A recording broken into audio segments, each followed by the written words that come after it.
I want you to give your diagnosis. What it is? Can anyone? Yes. Within few seconds, you have to make a diagnosis of this ECG just by looking at the graphs. There are many parameters we have to look, but you have mastered it, so you can make a diagnosis of MI just in few seconds.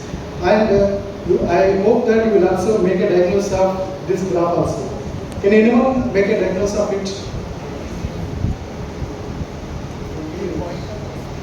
FE1 is 43 and FEC is 58.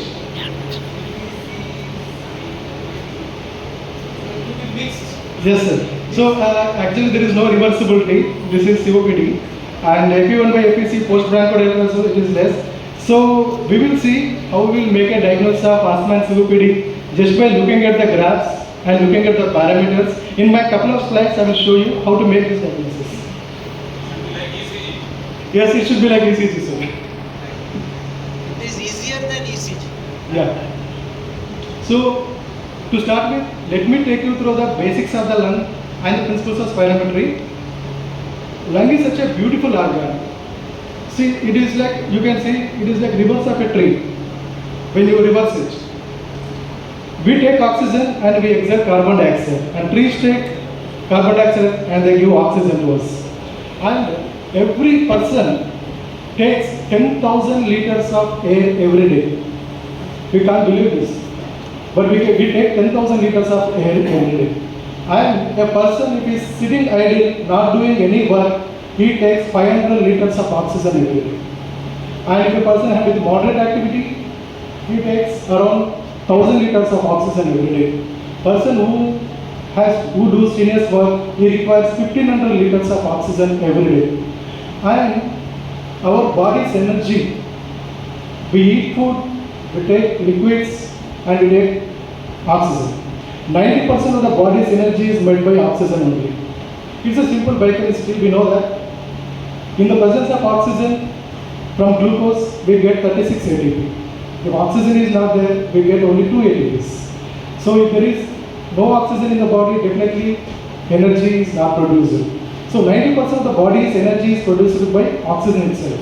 And we excrete 350 liters of carbon dioxide.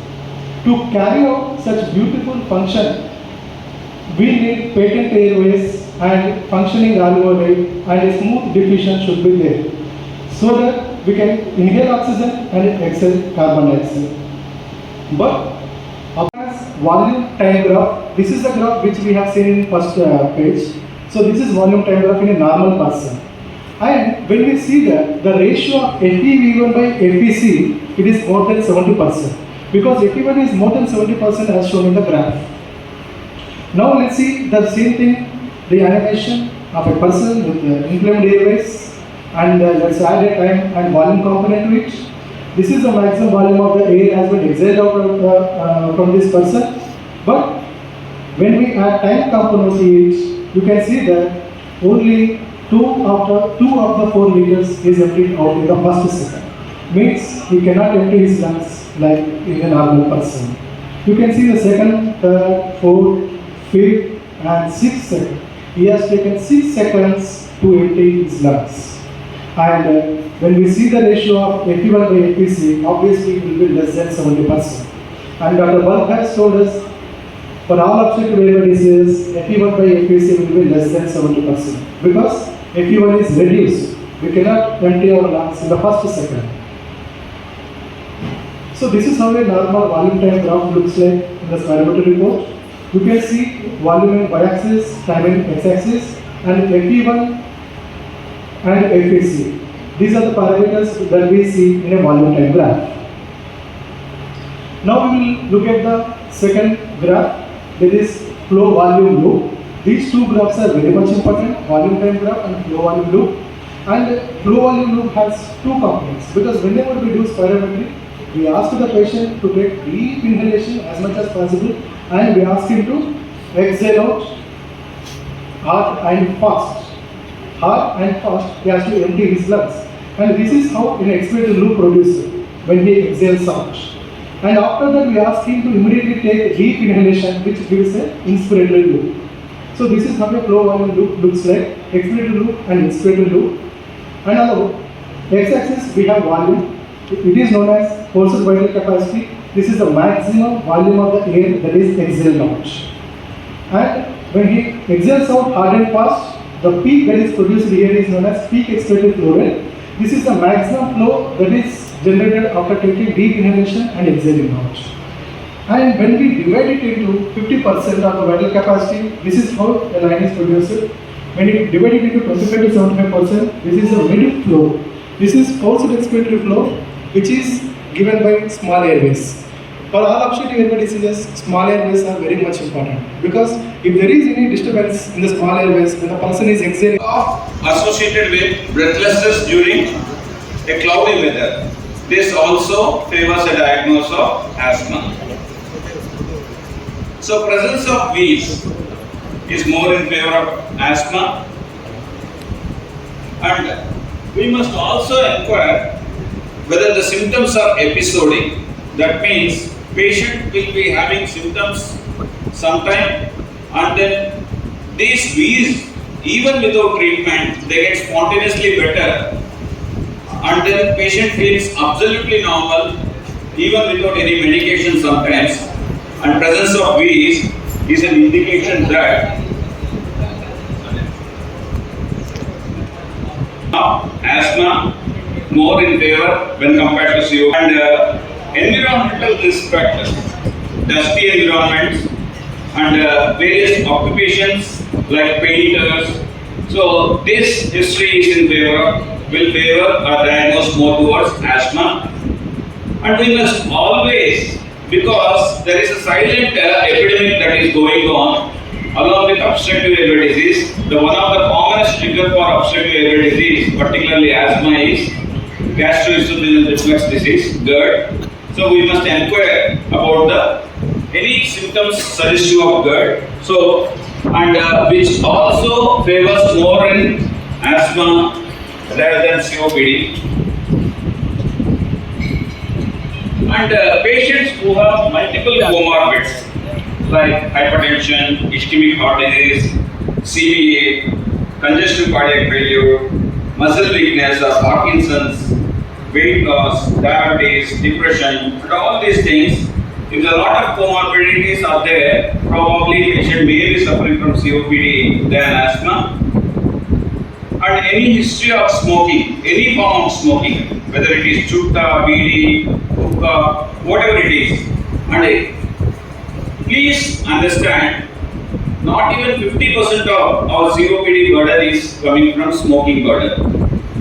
So it is the main cause of COPD in Indian subcontinent is exposure to biomass fuel, pollution, kerosene, coal smoke, mosquito coils, and industrial air pollution, occupations associated with high risk of air pollutant. So these are the things which are the main cause of COPD in India. So that's why if the patient is not a smoker, don't assume that he is in India.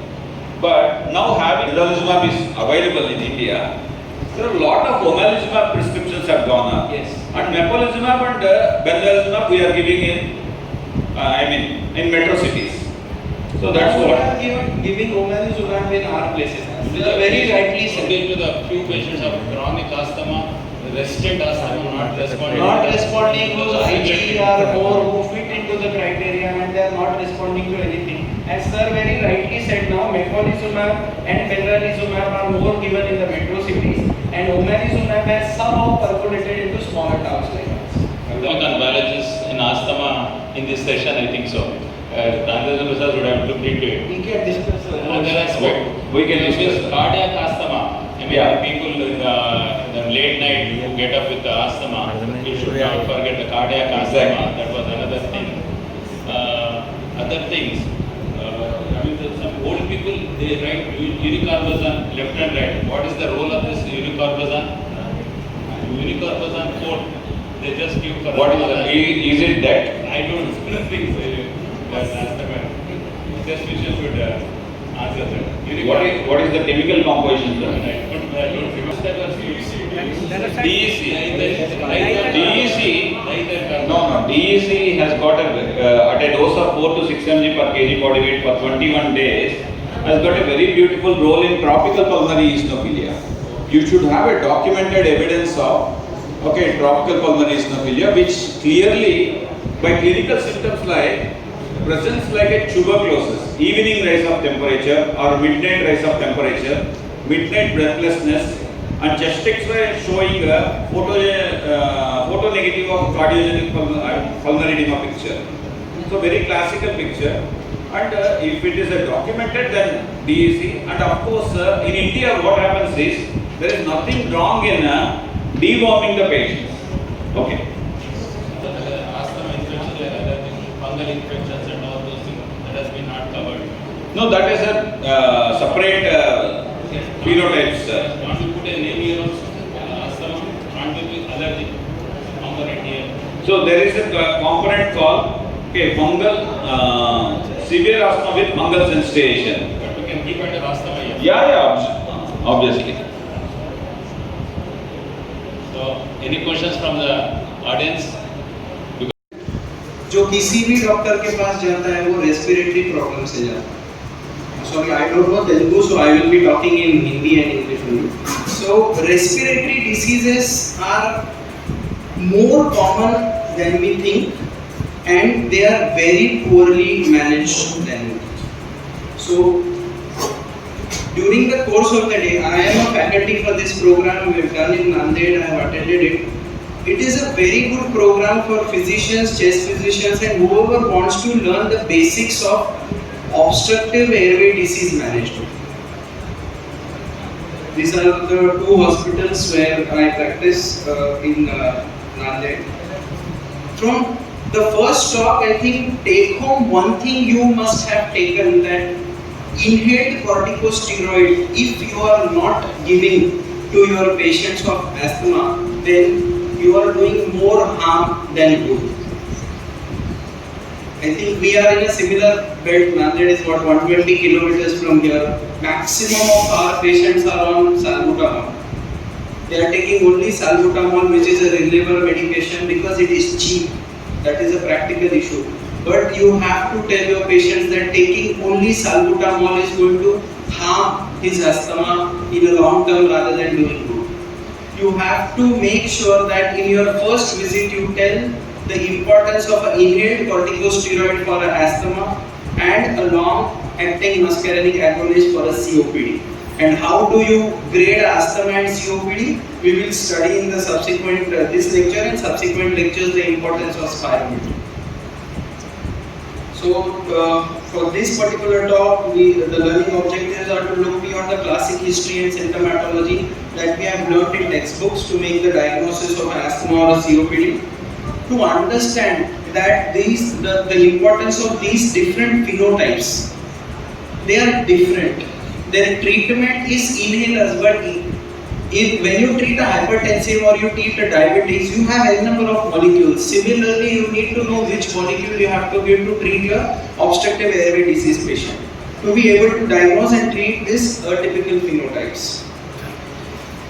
In a nutshell, if we go, asthma and COPD are brought to variants. Asthma is further classified as an intrinsic, that is a non-atopic, and an extrinsic atopic asthma, and COPD are the smoking related and non-smoking related COPDs. Coming to the first part, what's the extrinsic or atopic asthma is the typical clinical presentation of asthma. Shouldered all the responsibility for the fine conduction of this program. Over to the speaker. I have the honor to introduce today's speaker, Dr. Bharat Toshniwal. He is a consultant chest physician, Toshniwal Chest Hospital and Shwas Chest Hospital, Nanded. He did MBBS from Nagpur, MD from NGM Medical College. He is a member of the European degree in adult respiratory medicine. He is a postgraduate diploma in HIV medicine in BHMJ Ahmedabad. He is a fellowship in international pulmonology, Malaysia. He did separate course in asthma, allergy asthma and immunology from the physicians and pulmonologists, but it is useful to ENT surgeons, pediatricians, general practitioners, and everybody. So surprised to know that the steroid usage is not properly known to many of the doctors also. Hope this program, after seeing this, viewing the program, from tomorrow onwards, definitely those who are prescribed this steroid sprays to the asthmatics will see that it will be demonstrated properly to the patient in our consulting room itself. It's a very useful program for everybody. As an ENT surgeon also, we come across this childhood asthma cases, nasal allergy, bronchial allergy, nasobronchial allergy, then going into asthmatic cases. Commonly we see with the pulmonologists like Rajeshwar and Rajendra Prasad, we have seen so many common cases, nasobronchial allergy, and they are having eye allergy, whatnot. So allergic diseases are very much seen in our practice. Thank you very much. In our country. And then when you look at the impact that asthma has on self-esteem, so here are different color tones. So when you look at my asthma makes me feel like I don't have control of where I am. Almost 80% of asthmatics in India said that. When it came to, I feel inadequate in relation to my peers due to asthma. 65% of the asthmatics in India said that. And then when it came to my asthma affects how I feel about myself. You can see India right now. So clearly, I think India as a whole is not doing a good job when it comes to asthma management. I was the chairperson for the Global Burden of Disease report, perhaps one of the most authentic sources of health-related information that we have for our country.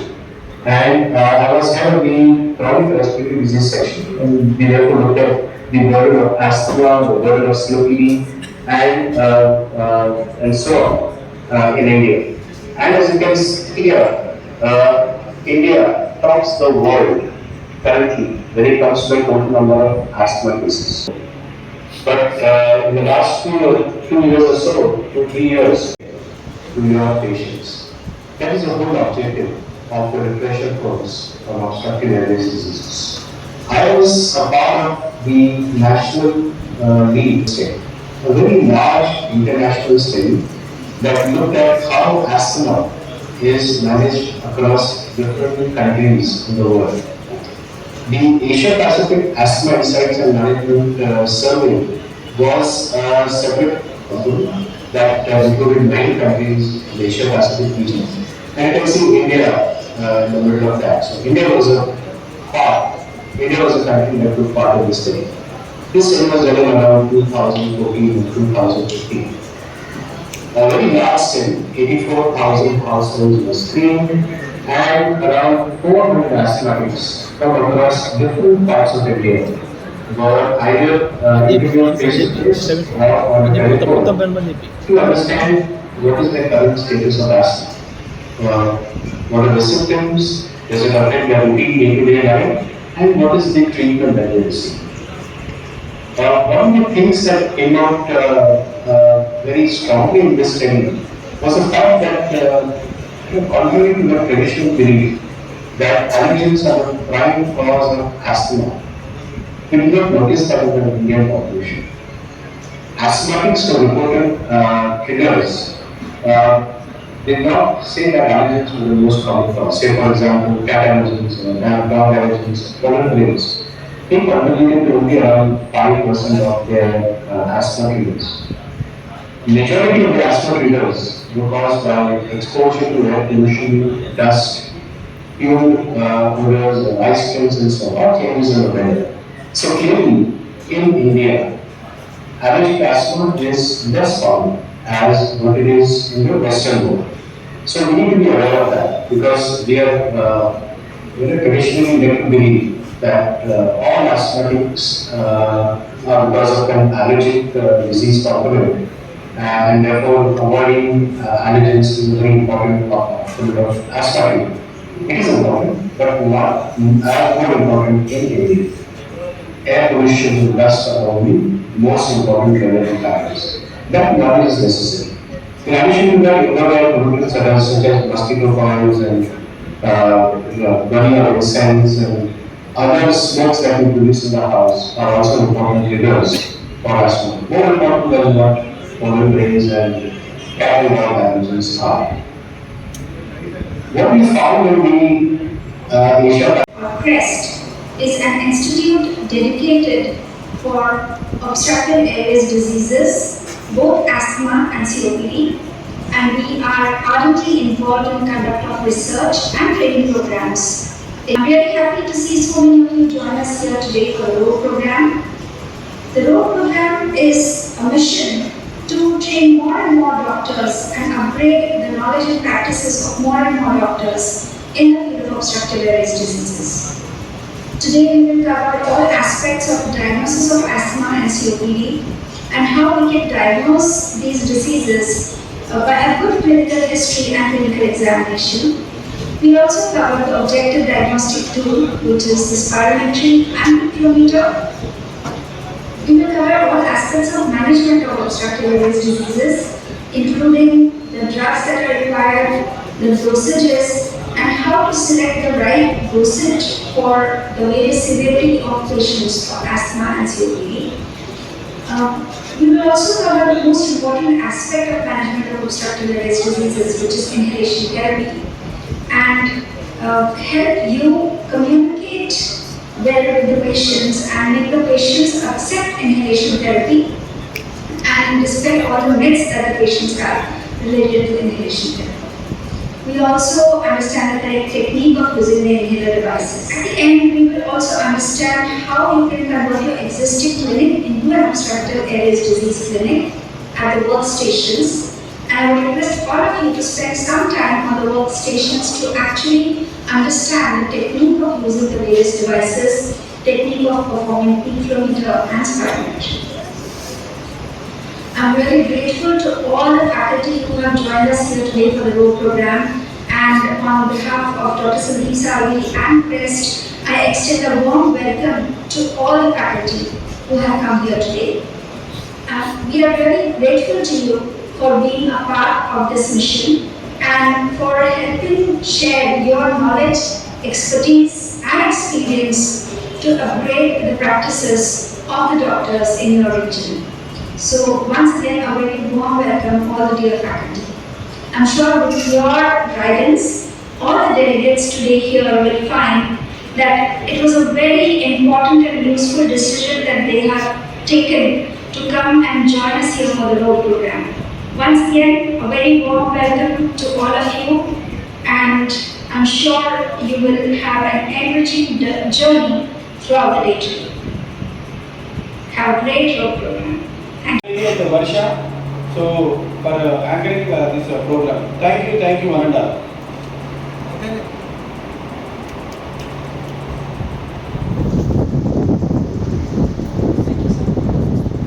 Good morning, everyone. A warm welcome to one and all. We are Dr. Maitreyi and Rashi. To moderate this session, we would like to invite our chairpersons, Dr. Kottur Srisailam. What are the new guidelines for this? This is a continuous program, continuous medical education program. And first time in our Nizamabad, 2 CME credit points for TSMC Medical Council of India also awarded 2 credit points for us.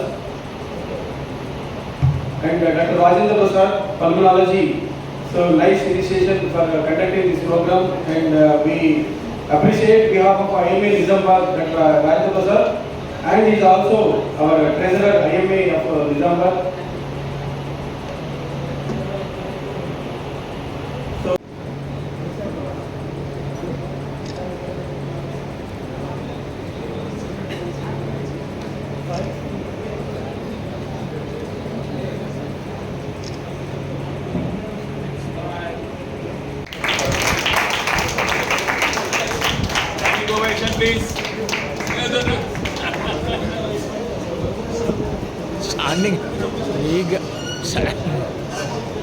Standing ovation not for you.